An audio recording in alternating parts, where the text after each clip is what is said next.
Télé-Québec célèbre cette année ses 50 ans. Tout au cours de cette émission spéciale, vous pourrez voir ou revoir des moments marquants de l'histoire de Télé-Québec, ainsi que des moments plus ordinaires. Je veux rencontrer le monde, je veux vivre avec lui.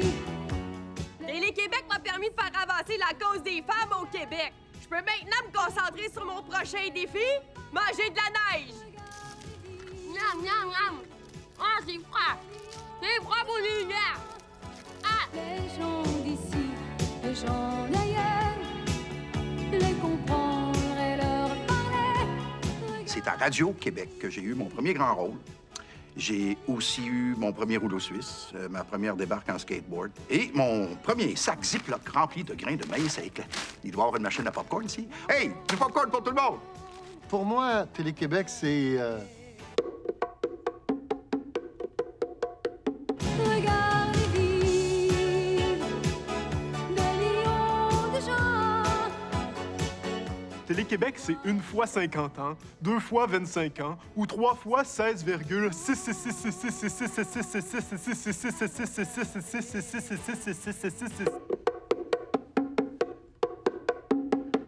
voir pour revoir, Radio-Québec, c'est tout un monde à regarder.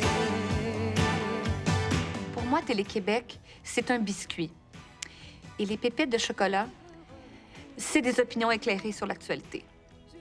Et la pâte, c'est de la pâte. Non, c'est Jeannette Bertrand. Et les raisins, c'est des techniciens. Peut-être que ça marche pas, l'idée du biscuit. Télé-Québec, pour moi, c'est plus une galette.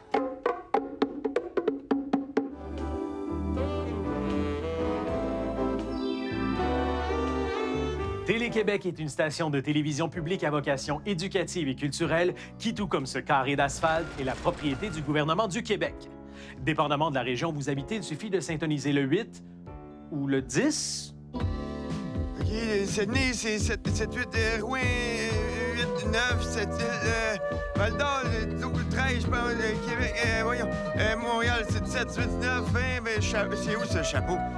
Strie, 24, ça, c'est, Hall, 32, on est rendu, du Gaspé, 35, 40 percées, puis 3 rivières. C'est à la fin des années 60 que le premier ministre du Québec, Magic Johnson, procède à la création de Radio-Québec. La station où on produit surtout des émissions éducatives destinées à être présentées dans les écoles voit donc le jour le 22 février 1968. Le 22 février 1968, on a reçu 5 millions du gouvernement pour créer Radio-Québec. Fait qu'on a sorti la série radiophonique En montant la rivière, hein, sur l'histoire du Canada. La littérature canadienne, française, qui jusqu'à 1940 était demeurée en quelque sorte une littérature pour mandarins. Mais là, ils nous ont dit que c'était des émissions de télé qu'ils voulaient. Oui, hein, c'est sûr. Radio-Québec, ça va être des émissions de télé, hein? Puis Revenu Québec, c'est quoi? Un restaurant de sandwich? Ben, c'est ça. Donc, on a commencé à produire des émissions éducatives pour les écoles. Oui. La première, c'était les Oraliens, 2 extraterrestres miniatures qui visitent la Terre pour apprendre le français aux enfants. Mais où sommes-nous? Je crois que nous sommes sur la planète Terre. Nous avons dû avoir un accident avec notre vaisseau spatial. Tout est si grand ici. Je crois que nous aurons bien des choses à découvrir sur cette planète. Oui, et grâce à nos aventures, nous allons marquer toute une génération. Donc, après cette tragédie, on a sorti une autre émission éducative, hein, les 100 tours de 100 Centaure, oui. Et chaque épisode était supervisé par un pédagogue pour être certain que les enfants apprennent quelque chose. Voici d'ailleurs un épisode commenté par le spécialiste qui a travaillé sur l'émission. Donc ça, c'est le générique. On fait juste filmer une feuille. Bon, c'est sûr qu'on est loin de Game of Thrones, là, mais c'est pour apprendre aux enfants qu'on n'avait pas une scène. Pauvre Philibert, mais vous avez eu un accident. Ah, c'est épouvantable. Vous n'êtes pas blessé, au moins. Non, je ne suis pas blessé. Mais la voiture démolie. Mais comment est-ce que c'est arrivé? Je revenais de voyage ce matin. Il faisait un temps magnifique. J'étais heureux. Je roulais tranquillement derrière un camion chargé de bananes. De bananes? De bananes. Il a tout laissé tomber. Ces bananes? Mais c'est impossible, voyons. Alors, j'ai dérapé, mon ami, j'ai dérapé. Et soudain, La voiture s'est arrêtée net. Ah, ça, c'était pour apprendre aux enfants la patience. Hein, parce que tabarnak, quelle longue son anecdote! Une des émissions phares de Télé-Québec était Parler pour parler, dans laquelle Jeannette Bertrand recevait des invités chez elle pour discuter d'un sujet en soupant. Parce que s'il y a bien une chose qui passe bien à TV, c'est du monde qui parle en mangeant. Dans l'épisode qu'on va vous présenter, Jeannette Bertrand et Diane Jules, alias Violette, alias la Madame pas drôle qui gâche le rythme de l'émission, étaient absentes pour des raisons personnelles. Une grosse vente de sacoches chez Bentley. Ce sont donc deux autres têtes d'affiche de Radio-Québec, Sylvie et Louise, qui les ont remplacées. Alors, bonsoir à Parler pour parler. Et je suis avec ma coquine co-animatrice, Louise. Bonsoir, je vais parler pour parler. On verra. Alors oui, c'est ça. J'ai cherché partout dans les coins-coins. Mais je n'ai pas trouvé les fiches questions de l'émission de ce soir. Alors je vais y aller selon mes envies à la va-vite. Ben, comment ça, par présenter nos invités? Ah, c'est pas fou, ça, Louise. De rien. Alors, ici, nous avons Jacques. Non, c'est Paul. C'est qui, ce Paul? Hein? Hein? Bon. Et qui est ce petit monsieur? Ah, lui, il a l'air de s'appeler Monsieur Fripouille. Ben non, c'est Gaétan, mais tu peux m'appeler Gaétan la fripouille si ça te chante. OK. Et le dernier et le moindre, bon, lui, contrairement aux autres, je ne sais pas son nom. Non, mais moi, je veux pas dire mon nom, je veux rester anonyme. Mais nous voyons votre visage. Mais non, j'ai une cagoule. Bon, alors, monsieur incognito. Bon. Alors, le début de l'émission continue et avec le thème et de l'émission qui est... La soupe. Mangez-vous la soupe. Moi, je pensais qu'on parlerait pour parler de nos mésaventures avec la police. C'est bon? Ah, mais c'est bon? Oui, oui. Oh non, mais la soupe, c'était un meilleur sujet, me semble, hein? Les potages, ça réchauffe, puis c'est des légumes, souvent, selon moi. Vous? Je suis d'accord avec Monsieur Incognito là-dessus. Non. Bon, vous avez été pris, comme on dit, la main dans le sac, ou c'était simplement un meurtre? Qu'est-ce que votre histoire? Moi, c'était les fraudes bancaires. Donc, je comprends qu'on a fabriqué les fausses tirelires, les fausses banques. Non, c'était des détournements de fonds. Et avez-vous trouvé ça le fun? Ben, à part la prison, oui, quand même. En tout cas, mon Paul, si jamais ça te tente de détourner de l'argent de dans mon compte, ça ferait du bien, parce que je suis pauvre, très pauvre. Sylvie, c'est maintenant le temps de terminer. Ah, voyons, on n'a même pas le temps de manger gratis, tailleux.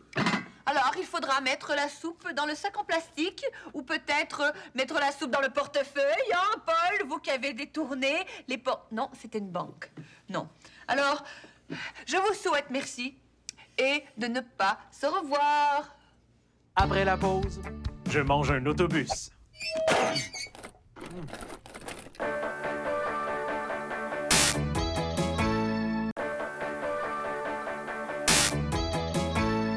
Radio-Québec a contribué à l'évolution des mentalités au Québec grâce à ses émissions dramatiques percutantes. L'une des plus marquantes est sans nul doute L'amour avec un grand A, une série écrite par Jeannette Bertrand qui abordait l'amour sous toutes ses formes.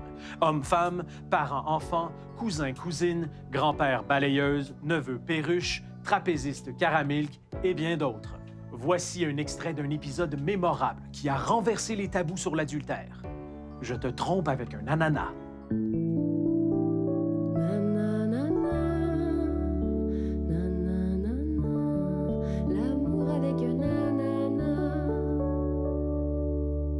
Docteur, mon nouvel amant veut qu'on fasse l'amour par l'ananus. Ben, c'était pas facile pour les acteurs de jouer dans l'amour avec un gras parce que Jeannette, justement, avait le don de nous amener dans des zones très, très éprouvantes, très confrontantes.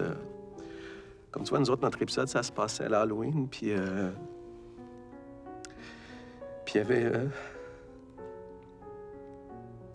avait beaucoup de bonbons dans le décor, puis on n'avait pas le droit d'en manger. Il y avait, tu sais, c'est des petites gommes, là, avec une face de citrouille, puis il y avait des tablettes de chocolat entières. Pas les mini, là. Jeannette, quand même, merci. Puis vraiment, où que tu sois, chez vous, au Dairy Queen, dans le char de Pierre-Yves McSween. Et... Dans les années 80, la mode des marionnettes bat son plein. En regardant ça aujourd'hui, on se demande « Pourquoi tabarnak? » Mais à l'époque, ça a l'air que ça avait bien de l'allure. On voulait éduquer les gens par rapport à des vrais enjeux de société. Et pour pas trop choquer, on a décidé d'utiliser des marionnettes.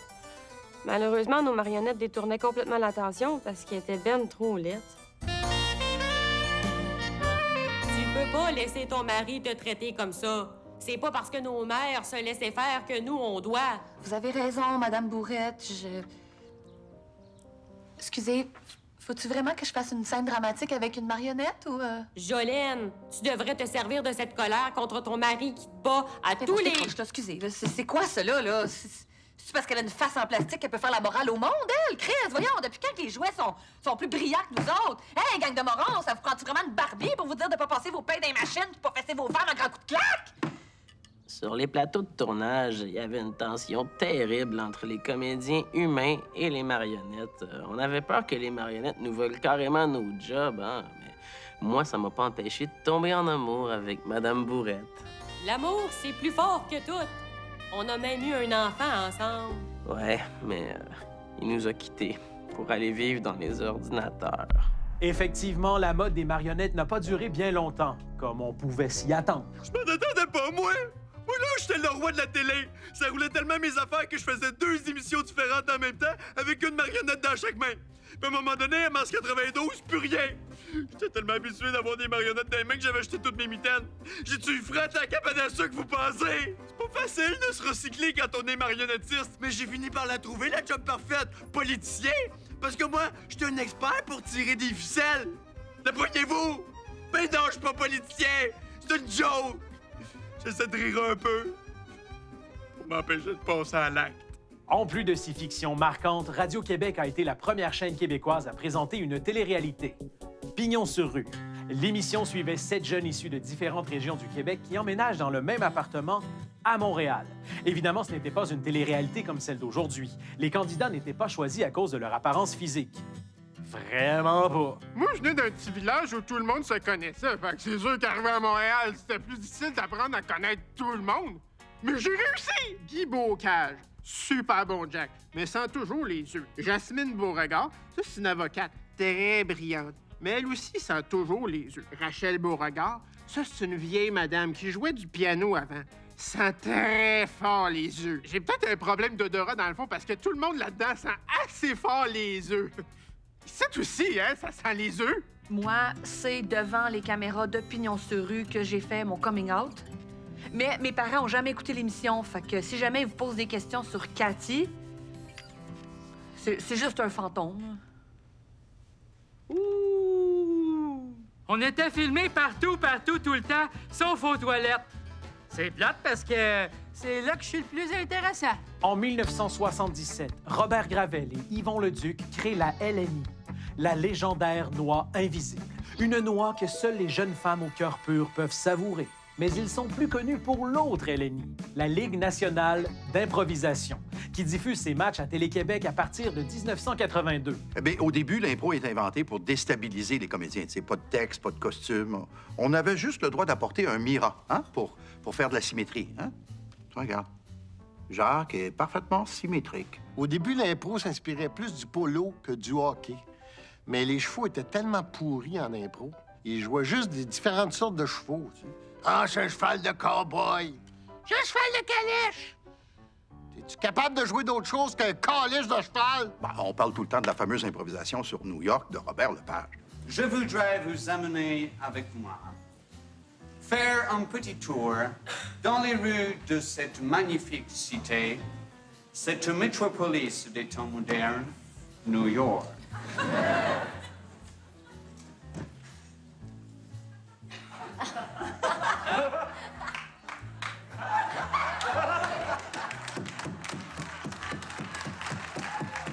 Peux-tu en revenir de cette impro-là? Come on, une impro légendaire, ben oui.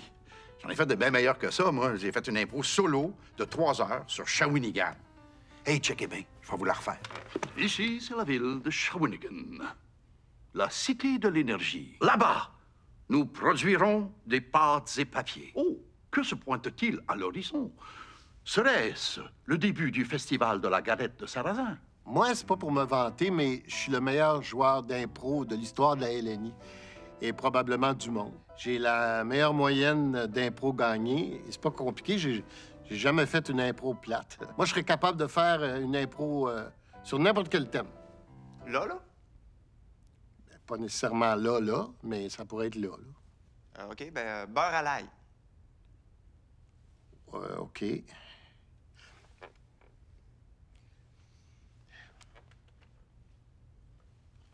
Bonjour! Bienvenue à mon émission de cuisine. Aujourd'hui, on fait un gâteau au chocolat. Voilà. T'as pas dit beurre à l'ail? Ben, il n'y en avait pas dans la recette, fait que je l'ai pas dit. Après la pause, les émissions jeunesse. Mythe ou réalité?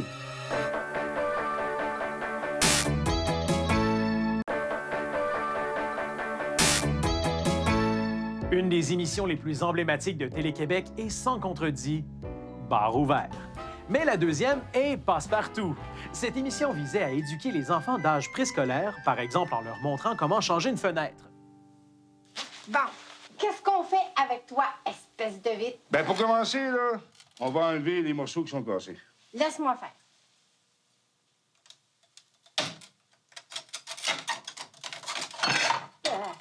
Tu vois, j'en ai enlevé un morceau sans me couper. Ouch, je me suis coupée. Bon, tu vois, là, t'as voulu faire à ta tête, puis tu t'es coupé.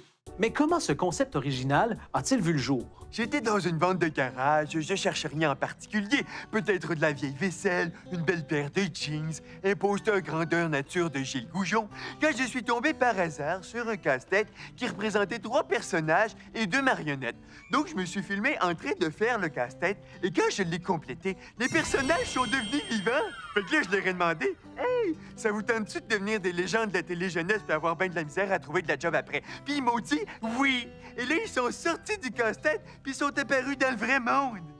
Il faut dire qu'on faisait beaucoup d'acide dans le temps. C'était peut-être rien qu'un rêve. Je sais plus vraiment. Au fil des années, plusieurs personnages se sont greffés à l'univers de Passe-Partout. Mais certains d'entre eux n'ont jamais passé à la télévision. Passe-moi le sel, Passe de ski et le tristement célèbre Passe de cash. Moi, c'est Passe de cash. Je suis le frère jumeau diabolique de Passe la montagne. Moi, j'étais supposé de faire partie de ça, là, l'émission de Pousse-le partout, là. En tout cas, ils m'ont coupé au montage. Si. Pourtant, j'avais plein de beaux trucs à montrer aux enfants, hein. Comment piquer dans le portefeuille de sa mère, comment tricher à l'hippodrome, si tu drogues les chevaux, comment crosser l'impôt, ça, c'est facile. Maman! Voyons! T'as aucune chance de perdre ta main dans la vie. Mais t'as des maudites bonnes chances de perdre tes culottes au cap, par exemple. T'as-tu une solution pour ça, pour la montagne? Puis tu sais, la clé, avec le peluchon, à la fin de la toune, c'est censé représenter la clé du savoir, puis le bagage de connaissances. Pas tout! C'est moi! Ils me l'ont confisqué! Sacrifice! Le peluchon, il est rempli de cigarettes indiennes. Puis la clé, elle ouvre un coffre-fort où j'ai caché des photos de Berlin, en train d'être un petit peu trop intime avec Madame Coucou. J'aurais pu les faire chanter, puis recevoir des millions. Non, place de ça, moi. J'anime des meurtres, des mystères des cabanes à sucre, puis je vole de la coupe ces chantiers de construction.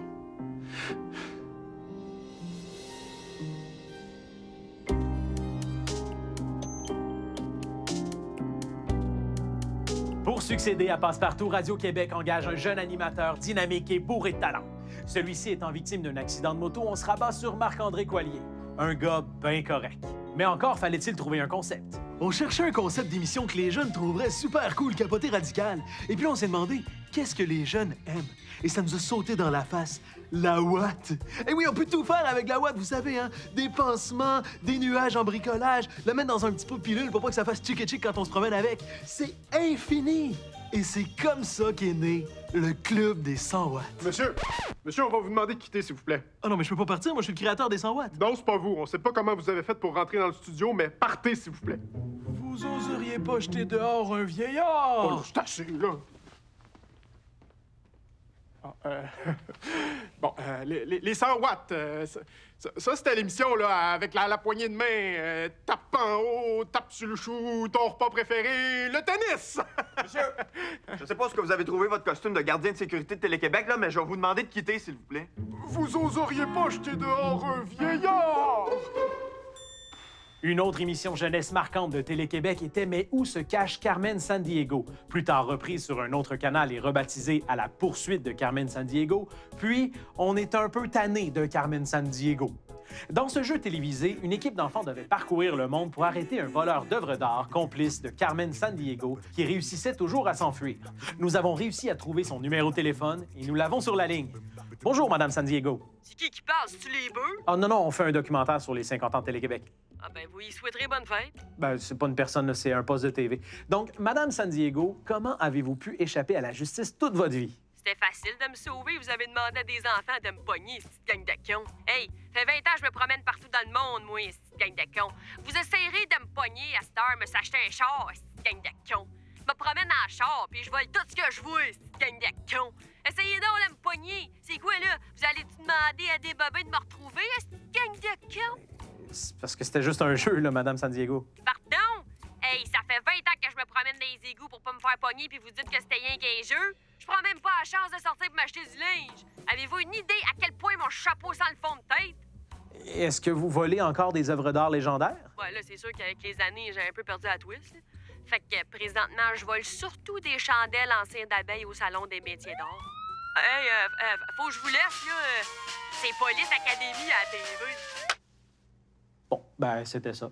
Bref, Télé-Québec a formé l'imaginaire de toute une génération avec ses émissions jeunesse. Voici donc un montage de moments marquants. L'avenir est aux fantômes. Dis-moi pour qui tu danses. Il y a des où en nous. Occupe le cœur. Ouvrez la bouche si vous voulez que je vous voie les dents.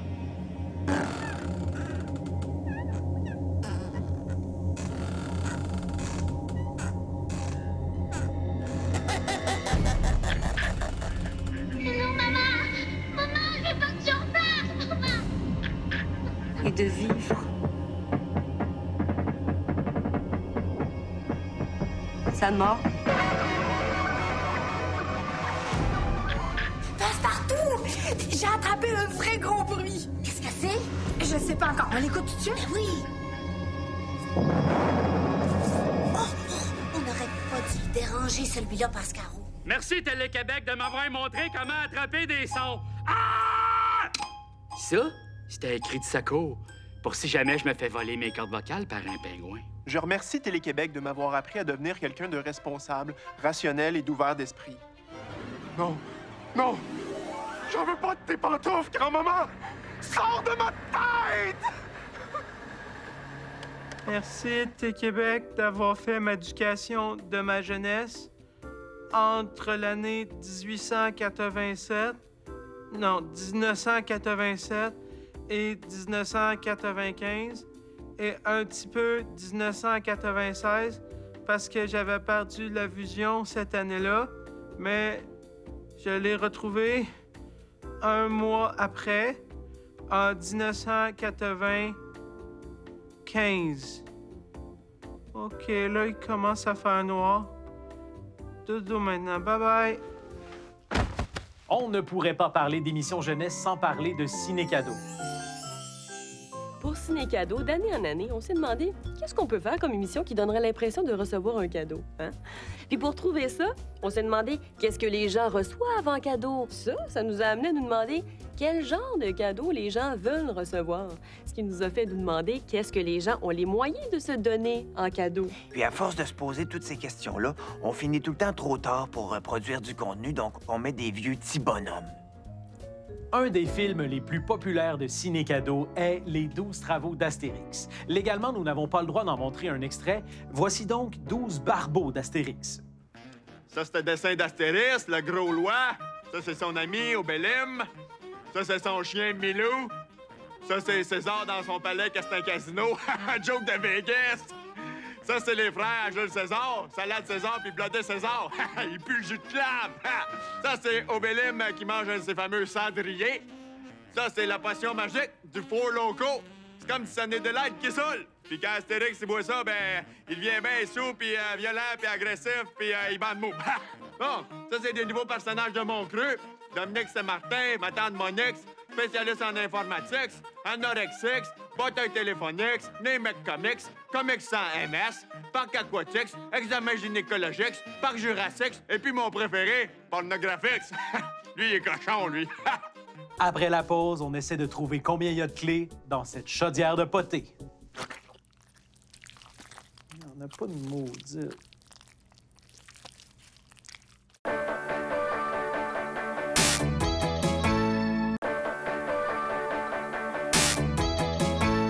Télé-Québec a aussi diffusé plusieurs émissions de service. Mais qu'est-ce qu'une émission de service?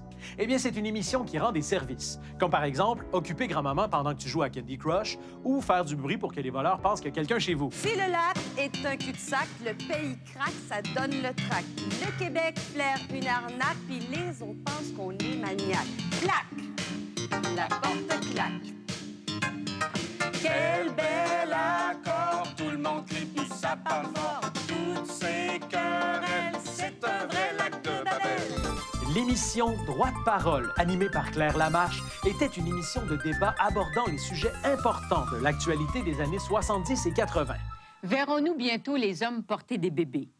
Même si on a du mal à imaginer un homme avec un gros ventre et des seins développés, capable de donner la tétée, les scientifiques, certains scientifiques, nous disent que cet exploit, on pourrait le réaliser dès demain. Voici un peu de sirop d'érable. Je doute qu'en l'an 2000, on puisse en manger à notre goût, au train où nos érables meurent à l'heure actuelle, victimes des pluies acides ou victimes de la surproduction, comme on l'apprenait cette semaine.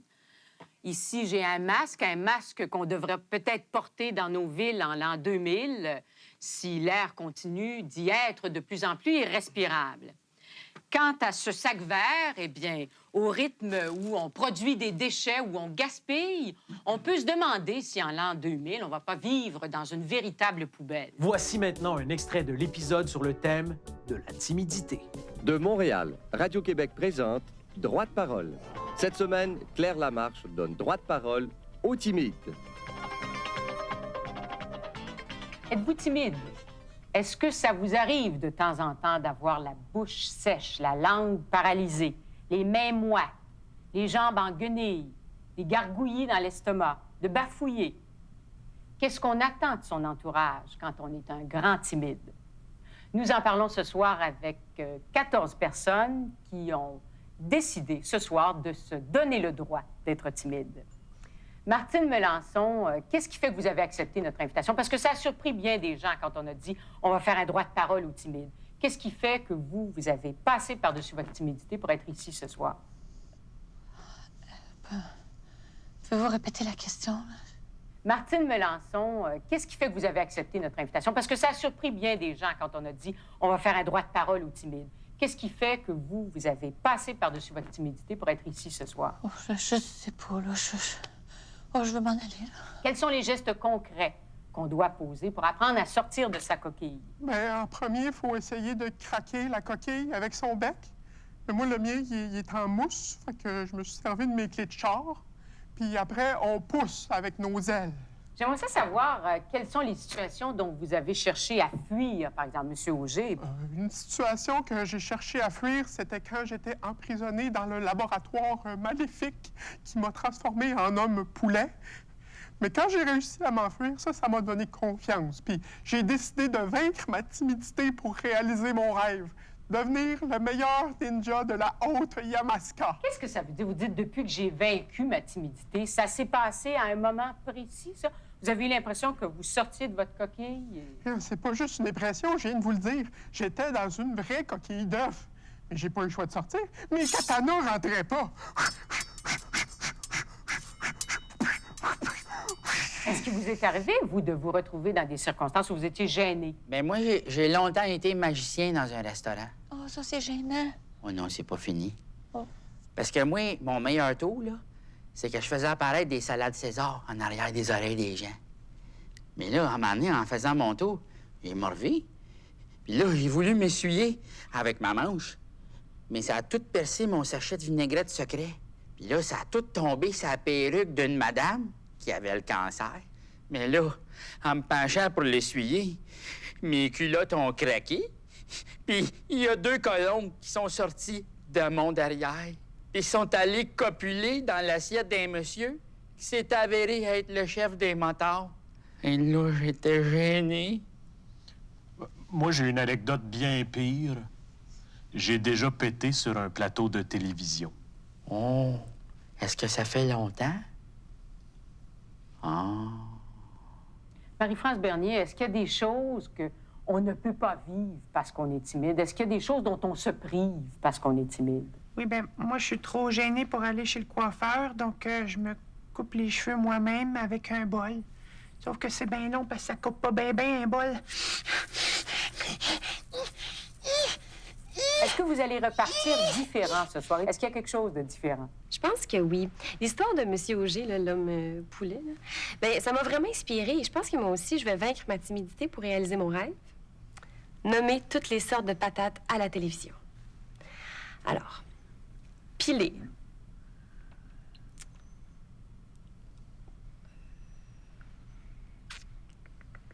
Frites.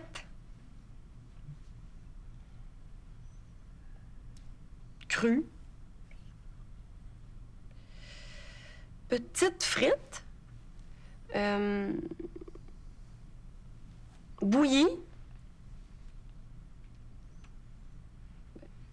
Petites frites, grosses frites. Hein?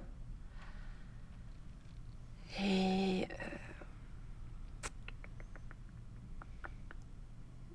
au four.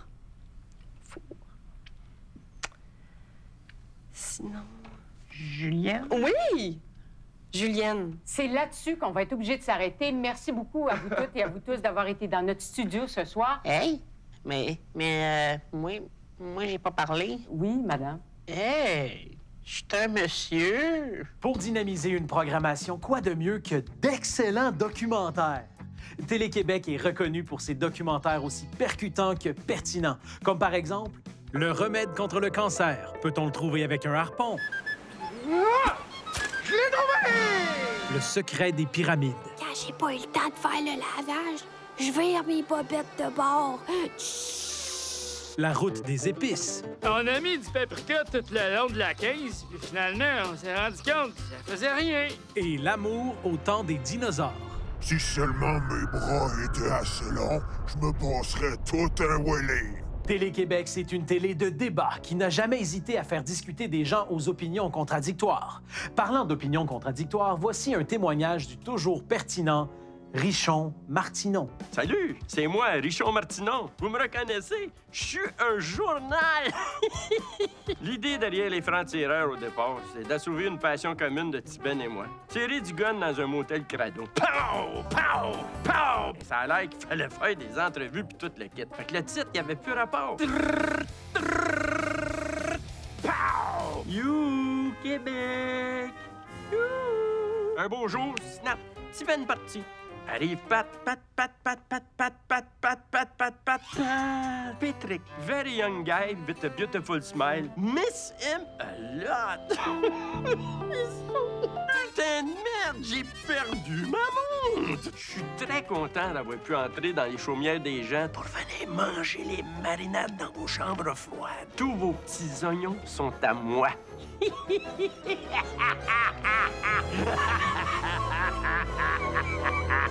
Télé-Québec est à l'origine de toute une vague d'émissions culinaires. Ciel Montpinard a ouvert l'esprit des Québécois en montrant un vieux fou boire du vin avec des madames dans sa cuisine. Là, on peut mettre du vin rouge ou du vin blanc ou, comme on fait souvent, le nœud prend. Parce qu'on l'a à la maison, est-ce que ça se conserve merveilleusement bien? Ça, c'est un truc, effectivement. Moi, je n'ai jamais su que ça se conservait jusqu'à 2 et 3 mois parce que, disons que quand une bouteille est ouverte, je la trouve trop seule et je l'accompagne assez rapidement.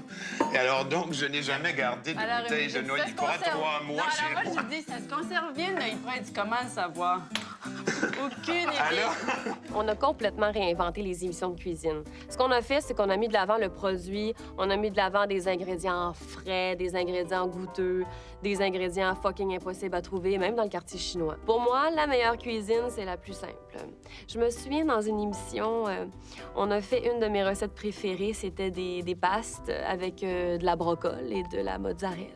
Oh, excusez, moi, je francise les mots italiens parce que c'est très important pour moi d'avoir l'air fraîchier. Donc, pour la recette, ça prenait aussi du choufle, de la betterave et un peu de steak hash. C'était très craquant. On aime ça quand c'est craquant. Il faut que ça fasse crac, crac sous la dent. Et puis ensuite, on a voulu se faire plaisir avec du bon comfort food. Donc, on s'est fait un bon Kraft Din avec des petites soucis et du ketchup. En 1985, pour faire face à l'augmentation des coûts et à la diminution des subventions, Radio-Québec commence à diffuser de la publicité commerciale, ce qui en déçoit plus d'un, dont cet homme. Après la pause, on poursuit le débat qui nous enflamme depuis le début de l'émission. Les crêpes, dessert ou repas?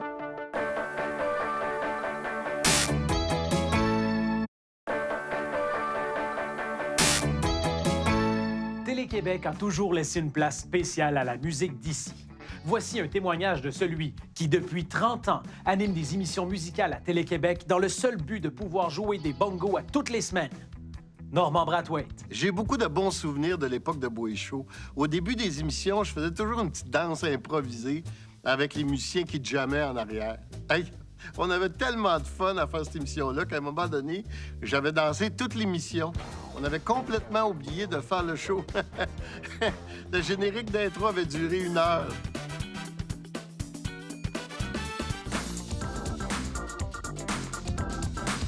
Ah, c'était la belle époque, ça.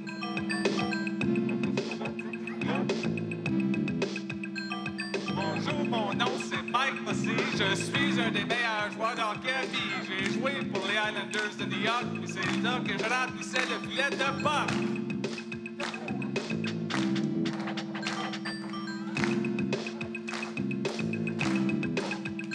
Quand on m'a repêché, je me suis expatrié. Pas comme Windows qui nous fait tous.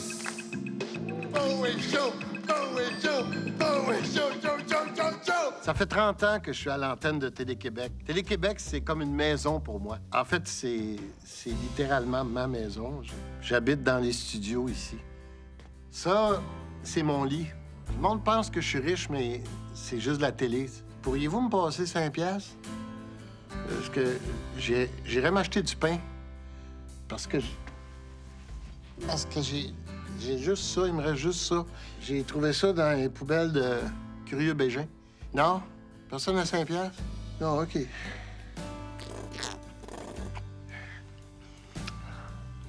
Plusieurs thèmes d'émissions de Télé-Québec sont devenus de véritables classiques. Pour nous interpréter un medley de ceux-ci, voici Guy Lalouche. OK, c'est parti! Passe partout! Robin Stella! Et puis mon meilleur, ben les bombes! OK, ça va être beau. Merci beaucoup, Guy. Donc, Télé-Québec a donné naissance à plusieurs émissions. Ah oui, comme Beau et Chaud! OK, Guy, ça fait, là. Tu peux t'en aller. Ben non! Je veux voir ce que tu vas dire! Oui, mais je joue pas de cuillère, là. Ben non, je peux pas, je déjeune! Laissons maintenant la parole à une de nos meilleures têtes de turc, d'affiche. Tête d'affiche. Voici Christian Bégin. J'ai la chance d'animer plusieurs émissions à Télé-Québec. Comme présentement, je suis à la barre de l'émission Il y a du monde à la messe, qui est une émission où on reçoit chaque semaine 5 invités qui sont unis par un lien secret que le public doit deviner. L'affaire, c'est que souvent, le seul lien qui les unit, c'est que c'est les seuls qui étaient disponibles cette semaine-là. Mais ça, on travaille très fort pour que ça paraisse pas trop. J'ai aussi animé l'émission Bar ouvert. Ça, j'ai beaucoup aimé ça, mais visiblement pas la direction parce que c'est une émission qui a été coupée. La direction disait que mes chansons parlaient trop de céréales. Et honnêtement, c'est le commentaire le plus absurde, moi, que j'ai eu en 30 ans de métier. Ma chérie Cheerios, céréales, céréales, céréales, céréales, céréales, céréales. Monsieur le curé, vous vous avez les épaules carrées comme des petits shreddies dans du lait. Mais après, bar ouvert, la direction de Télé-Québec, dans un souci réel de me garder à l'écran, m'a autorisé à poursuivre l'émission Curieux Bégin. Au début, quand on a développé le concept de mon émission de cuisine, on a hésité entre plusieurs titres. Furieux Bégin. Asti de tabarnak de Chris, de carotte de colis! Nerveux Bégin. Ah, mosaïque! Licheux Bégin. Paresseux Bégin. Asti que ça me tente pas, là. Allez, on peut-tu, s'il vous plaît, juste se faire venir de la pizza? Et finalement, on a gardé Curieux Bégin. Et la raison va vous surprendre, et je l'ai jamais vraiment dite publiquement. Et c'est vraiment pas la raison à laquelle on s'attend. Mais bon, je me dis que c'est sûrement l'occasion de le faire, alors je vais vous le dire. Donc, en fait, la raison pour laquelle on a appelé ça Curieux Bégin, c'est parce que... Coupé! Christian vient de péter en fumée! En 1996, Radio-Québec devient officiellement Télé-Québec, ce qui met fin à la phrase « Hey! Ma radio fait des images! » La chaîne en profite donc pour changer de logo. Il faut se l'avouer, on était tannés du vieux logo et surtout de sa symbolique. Un cornet à 3 boules vu de haut. C'était quoi le rapport? Mais non, c'était pas ça du tout, la symbolique de l'ancien logo. C'était le barillet d'un fusil. Pan les conventions, pan les préjugés. Ben, il te reste une balle, là. Je sais. C'est une balle d'argent contre les loups-garous. À la fin des années 90, on a changé le logo pour qu'il y ait une signification intemporelle. Hein? Donc, le carré, ça représente une pagette. Les 2 lignes, ça, c'est les skis de Jean-Luc Brassard, hein, le boss des boss. Et puis le rond rouge, c'est une tomate, parce que c'est le seul aliment qui vieillit jamais. Ouais, j'en es-tu sûr que ça vieillit pas? Ben, c'est ça, hein? En 50 ans, Télé-Québec a diffusé plus d'une dizaine d'émissions. Je dirais même 20-25. Des émissions marquantes et des nouveautés, telles que Station Sommeil, Ban Pubis, 2 hommes en noir, Une patate, une petite patate, Format collation, Je l'ai assommé avec un coup de rame-dame, Toc, toc, toc, toc, toc, toc, toc, toc, toc, toc, toc, toc, toc, toc, toc, toc, toc, et plusieurs autres. Mais qui sait ce que nous réservent les 50 prochaines années à l'antenne de Télé-Québec? Je connais la prophétie. Il y aura une grande sécheresse, de la souffrance, une mort lente et agonisante. Êtes-vous certain que vous parlez de Télé-Québec? Ah, Télé-Québec. Ah non, moi, j'avais compris les bibliothèques. Ah, OK. Non, mais pourriez-vous nous donner l'avenir de Télé-Québec? Ouais, mais là, pas vraiment, parce que là, c'est compliqué de lire dans le futur, là. Il faut égorger une chèvre, là, faudrait que j'aille à ma ferme à Sainte-Julie, mais là, avec l'heure qui est, le trafic, tout ça, là, peut-être le 15 en ouais, non, mais là, c'est parce qu'il faut qu'on finisse maintenant, là, fait que... Ah. Allons plutôt voir ce que les autres en pensent. Moi, je souhaite que Télé-Québec prenne un virage techno. Vous savez, s'habiller tout en blanc avec une suce dans la bouche et danser pendant des heures en buvant du Gatorade. Dans 50 ans, les femmes vont voler dans le ciel et elles vont avoir leur propre compte de banque. Ben, personnellement, j'aimerais que Télé-Québec s'adresse plus aux hommes comme moi, tu sais. Des hommes qui fabriquent des motos en plastique, qui lisent des recettes de mijoteuses avant d'aller se coucher, qui haïssent le coton. Tu trop demandé, ça? Moi, tout ce que je souhaite, c'est que Télé-Québec continue pour que je puisse garder ma job. Parce qu'être collectionneur de Lido, ça te fait un méchant trou dans le budget. Je pense que dans les années à venir, on va avoir encore davantage besoin de gens qui discutent, qui analysent l'actualité, qui nous informent de façon honnête et intelligente, qui savent reconnaître un robot d'un vrai humain, qui peuvent, si nécessaire, neutraliser le robot s'il devient agressif, et surtout qui ne sont pas eux-mêmes des robots, mais que s'ils le sont, qu'ils soient gentils. Incontestablement. De la sensualité, de l'huile essentielle de lavande, des bulles, autant pour la bouche que pour le corps. De quoi tu parles, Christian? Ah, ben, vous m'avez pas demandé de décrire le jacuzzi parfait. Pour les 50 prochaines années, je souhaite à Télé-Québec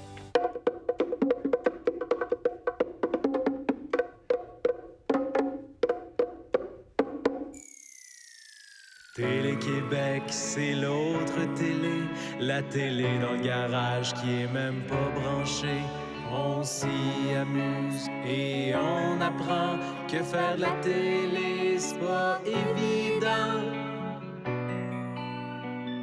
Spécialiste de la jeunesse, de la culture des marionnettes, une programmation diversifiée et des reprises à l'année. Émissions de cuisine, émissions de service, des émissions bizarres en crise. il y en a pour tous les goûts. Mais apprécier Christian Bégin est un atout.